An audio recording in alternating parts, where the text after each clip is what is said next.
Okay, good. Anyhow, good morning to you all. Once again, good morning to you all. The subject cryogenic engineering is an elective subject.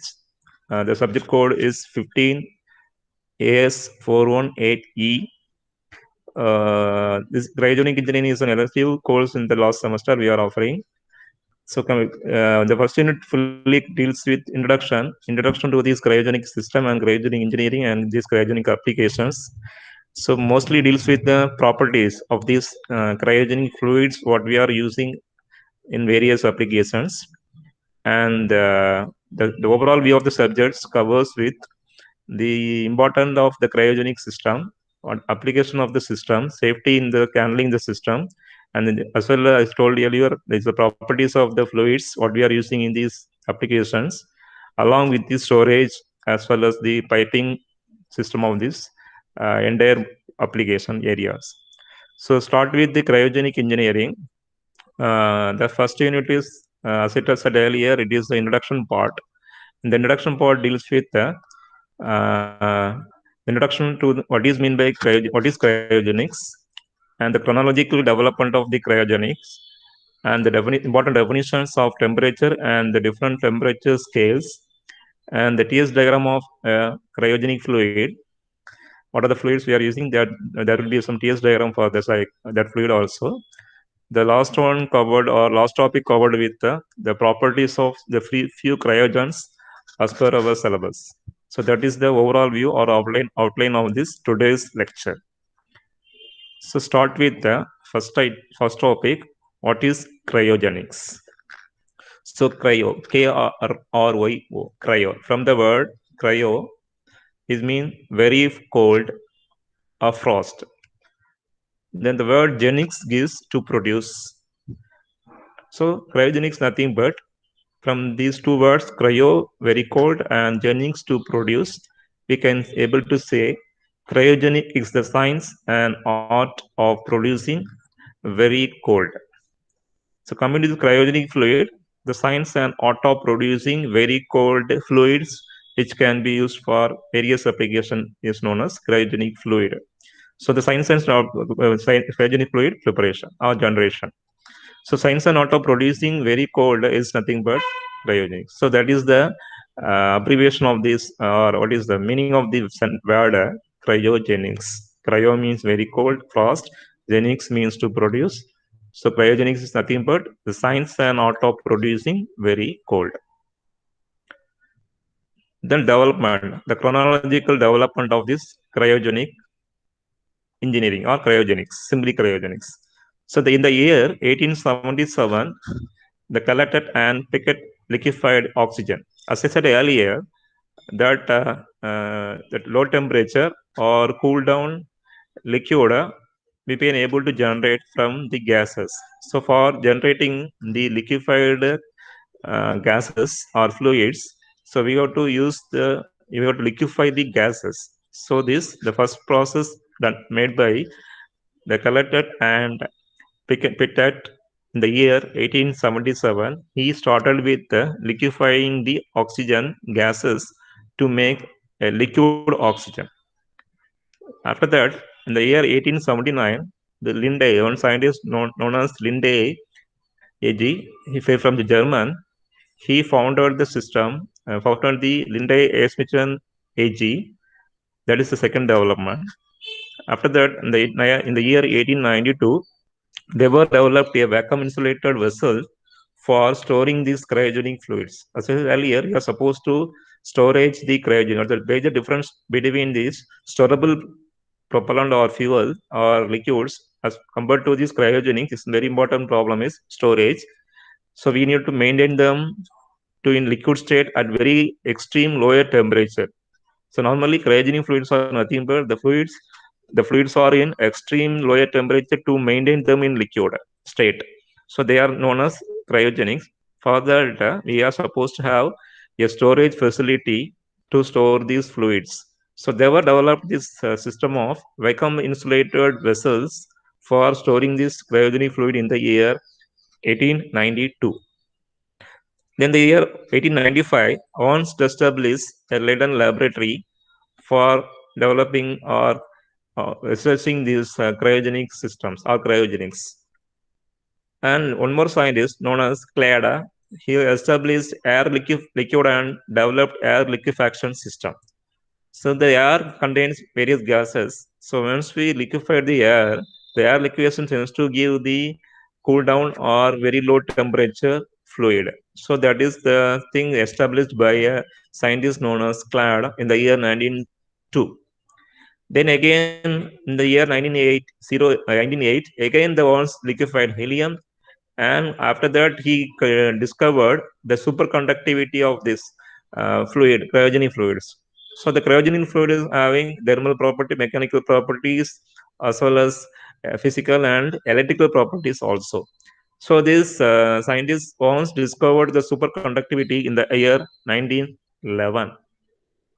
After that, in the year 1926, Goddard test fired the first cryogenically propellant rockets.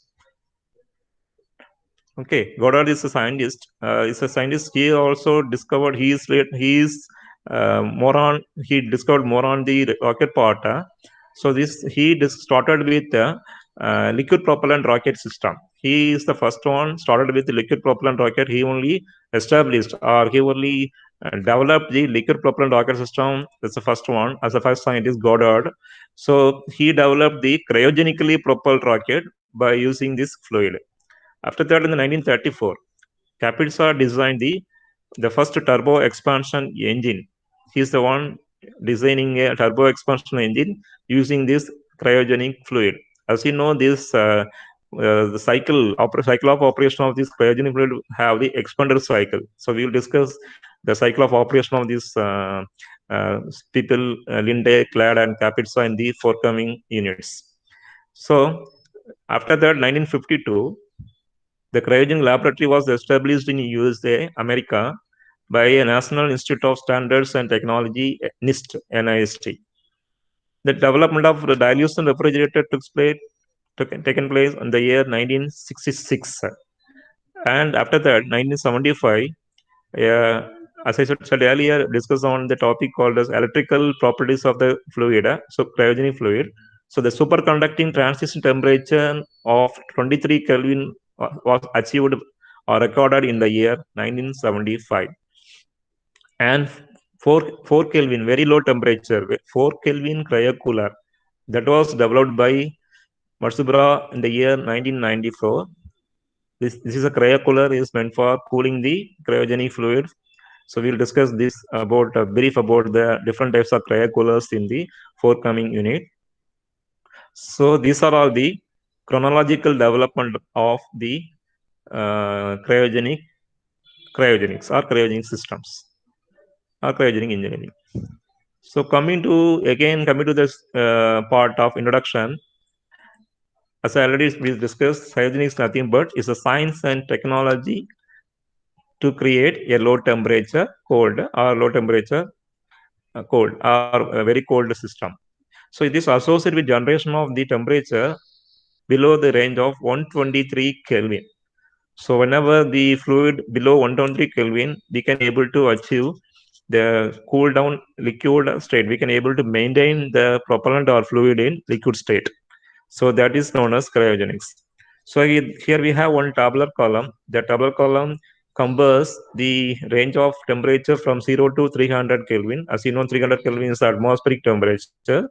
So 123 Kelvin is between these two. Below 123 Kelvins are cryogenics, and more than 123 Kelvins are refrigeration. So both are using the same concept, cooling concept, but there will be the change in the temperature differences. The below 123 Kelvin are coming under the category of cryogenic fluids, and more than that, between 300 is known as 300 is refrigeration. So there some of the cryogenics are listed out. First one is oxygen, second one is air, third one is nitrogen, the fourth one is hydrogen, and fifth one is helium. All are in liquid states, hence it's are termed as cryogenic fluids. So liquid oxygen, liquid air, liquid nitrogen, liquid hydrogen, and liquid helium. In bracket, they have the temperatures 90.19 Kelvin for oxygen, 78.6 Kelvin for air, 77.36 Kelvin for nitrogen, and 20.39 Kelvin for hydrogen, and 4.2 Kelvin for helium. Can anyone answer my question? In bracket, we have certain temperatures 90.19, 78.6, 77.36 Kelvin, 20.39, and 4.2 Kelvin. What are they? Can anyone answer my question? The storage temperature. Which temperature? What's the temperature? It's on Storage.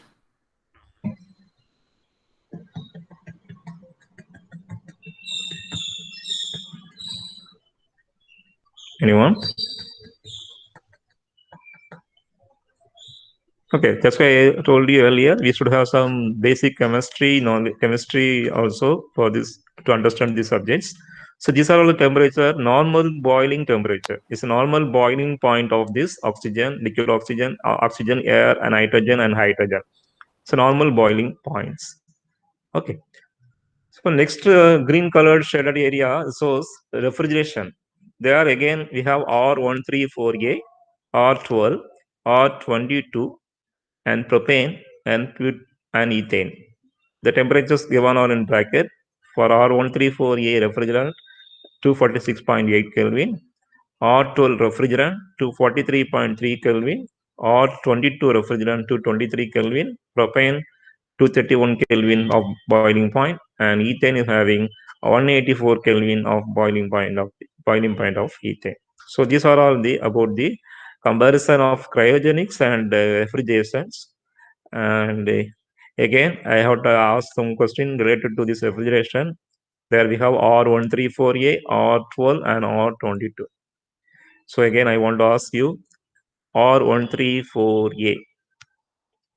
What is that refrigerant? What is the name of that refrigerant?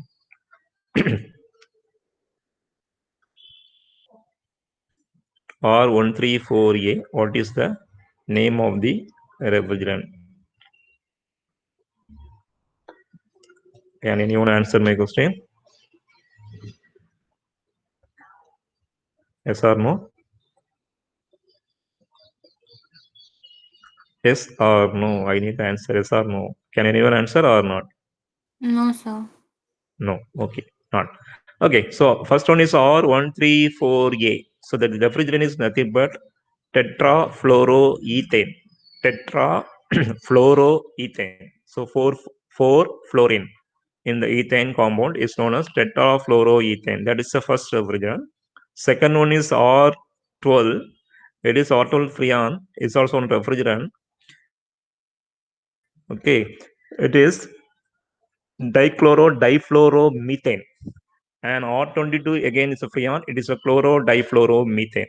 So these are all the refrigerant R134A, R12, R22.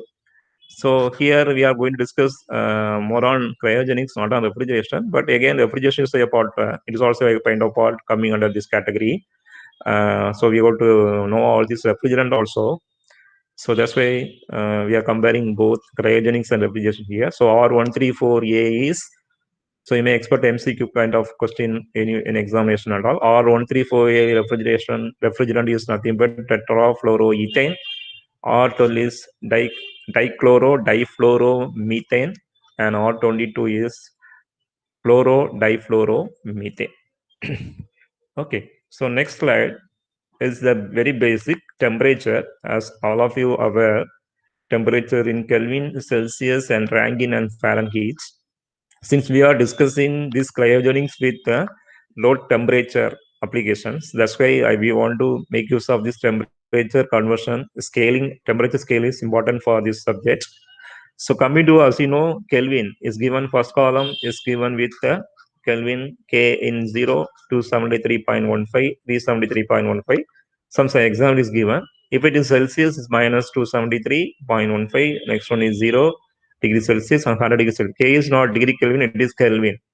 Celsius only degree Celsius, but Kelvin, K is always Kelvin only. It's not degree Kelvin. Okay. So Rankine is degree rank or that is 0, 491.67, 671 correspond to this. Three different temperatures given to you. Just for your understanding, how the temperature scale are related. Kelvin, Celsius, Rankine, and Fahrenheit scales. Since this cryogenic applications more on deals with temperature oriented way of changes in these gases and liquid phases. So next one is the idea about at a room temperature of 300 Kelvin, what are the temperature of the cryogens? Liquid nitrogen, liquid hydrogen, liquid helium. So L denotes liquid nitrogen, N2. L denotes again liquid for hydrogen, again for helium, liquid helium. So these are the temperatures correspond. I told you at a room temperature of 300 Kelvin, the normal boiling point of liquid nitrogen is 77.36 Kelvin, and hydrogen is 20.39 Kelvin, and helium is 4.2 Kelvin. So this is next one is the again, as I told you earlier, already it is mentioned you. So it is the boiling point. Other one is the triple point. So here less than, as I told, already we are discussing on 123 Kelvin. So 123 Kelvin is nothing but is correspond to the below 123 Kelvin temperatures. It is in cryogenic system. It is a cryogenic systems. The below the atmospheric temperature of 123 Kelvin is nothing but cryogenic system. So here some cryogens are given to you: methane, oxygen, argon, and air. Methane CH4, oxygen O2, argon air nitrogen, oxygen plus air. Again, the corresponding the boiling points, normal boiling points in Kelvin are 111.67, 111.67 for methane, liquid methane, and oxygen it is 90.19 liquid oxygen, 87.3 is liquid argon, 78.6 is liquid air. And correspond triple points are 90.69 methane and 54.36 for oxygen, 83.81 for argon, and 59.75 point for air. So again, I got to ask the question: what is mean by a triple point of a substance or a gas or a liquid gas fluid? What is mean by a triple point? It's at Define the meeting point of all three in the phase diagram. meeting point of. Like all the three states, liquid, solid, and gas in the phase diagram. Yes, in the phase diagram, the three phases, as you know, we have three phases or exist in a particular point at which the temperature, it is a temperature at which all three phases are exist. All three phases exist are known as triple point: solid phase, liquid phase, gaseous phase. All three phases are exist in a point of temperature. That point of temperature is known as triple point of that substance. You can able to see that from the phase diagram. It's correct. You are absolutely correct. So that is the triple point. So again, so we are discussing on normal boiling point, triple point, critical temperature, everything we are going to discuss. With that only we can able to achieve this cryogenic fluid from the gases. Again, continue with that. Again, some more cryogens. Nitrogen, again N2, normal hydrogen, helium 4 and helium 3. Again, boiling point correspond to that are 77.36 for nitrogen, and triple point for that nitrogen liquid is 633.15. It is a nitrogen liquid. Again, I am again stressing it is a liquid, not gases. So liquid nitrogen properties are given here. Boiling point 77.36 Kelvin, triple point 633.15 Kelvin. Again, normal hydrogen 20.39 and 13.96, and helium 4 and helium 3, He4, He3. Boiling points are given very low. It is around 4 Kelvin and 3 Kelvin. Okay. So again, I want to ask you again, what are they? Helium He4 and He3. Helium E4 and helium 3. What are they? Why we Isotope. go? Yes, isotopes of the helium. 4 and 3 denotes. 4 and 3 denotes. What is 4? What is 4 on helium? Superscript of 4. Helium and superscript of helium. What is mean by 4? What is the number denotes? Atomic mass. Atomic mass. So we have two things: isotopes and isotopes and isobars. Isotopes different. What does that mean? What is the meaning of isotopes?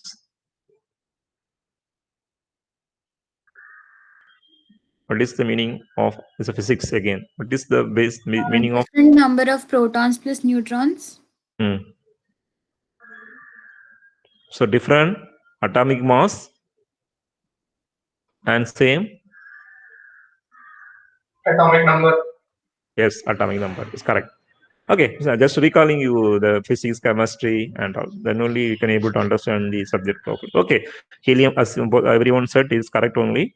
So atomic mass and atomic number, different atomic mass and same atomic number that are known as isotopes. So helium is having two isotopes. We will discuss one by one how many isotopes are each and every gases are having hydrogen, oxygen, everything in the forthcoming unit one by one. It's a basic only we are discussing today. So the nitrogen, normal hydrogen, helium-4 and helium-3, the boiling points are given. Very normal, low normal boiling points are 3 and 4 correspond to helium. So we can able to achieve below the cryogenic temperature correspond to this helium-4 and helium-3 is around with 4 and 3 kelvins. Okay. So this is the next diagram. It shows the TS diagram of a cryogen. Here you can able to see the all three phases, liquid and vapor phases of this system of representation in the TS diagram. In that y-axis we have absolute temperature and x-axis we have entropy. So this is a absolute temperature scale versus entropy diagram. So on the same way we have one point known as normal boiling point. You can able to see L and V. L denotes liquid and V denotes vapor. So the curve is meant for atmospheric condition, 1 atmospheric condition of 300 Kelvin temperature and 1 atmospheric pressure. So we have A, B, C, D, E points on these curves. So that isobar curve shows the pressure remains constant, same pressure. It means same pressure. Isobar is same pressure. And the point denotes critical point of operation of temperature is known as critical temperature of particular fluid. If it is oxygen, it is the critical point of oxygen. If it is nitrogen, it is the critical point of nitrogen, like that. So L plus B gives idea that on that line, horizontal line, two phases exist. Two phases exist on the line, liquid plus vapor. After that, first starting with the liquid, then both will be present. Then start with the end with the vapor. So our objective is to achieve cryogenic fluid. We have to liquefy the gas from we have to liquefy the gas. So vapor to liquid we are achieving. So started with the 1 atmosphere pressure and 300 Kelvin temperature. A particular gas or particular air can be liquefied to liquid below its normal boiling point. That is the meaning. Understand what I'm saying? So we are supposed to liquefy the gases to generate the liquid known as cryogens or cryogenic fluids. For an example, if you are using 1 atmosphere pressure condition with 300 Kelvin room temperature of atmosphere condition, we are going to vapor into liquid. So the temperature below normal boiling point, there you can able to see that below the normal boiling point that becomes liquid, start to liquid, from liquid to vapor combined phases. This correspond to boiling point is the particular temperature of that cryogenic fluid. Below that temperature we can able to achieve this, what is that, cryogens or cryogenic fluids. So this is the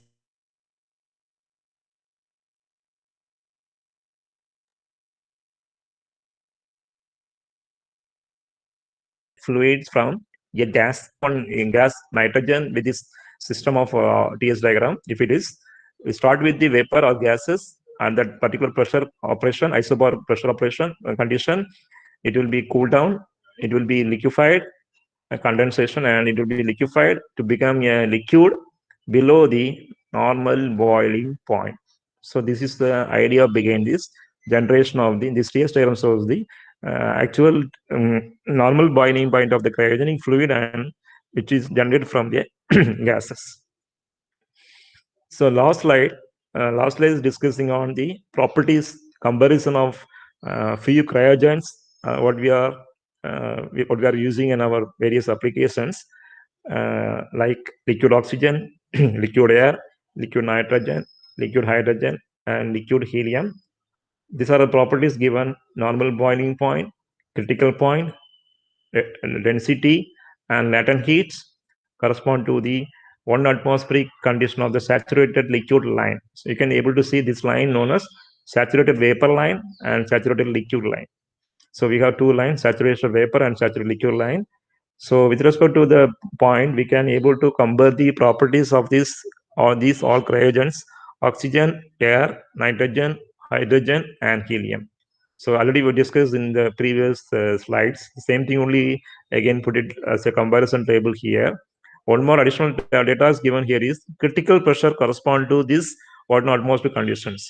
So if you go for the critical temperature, obviously there will be a critical pressure.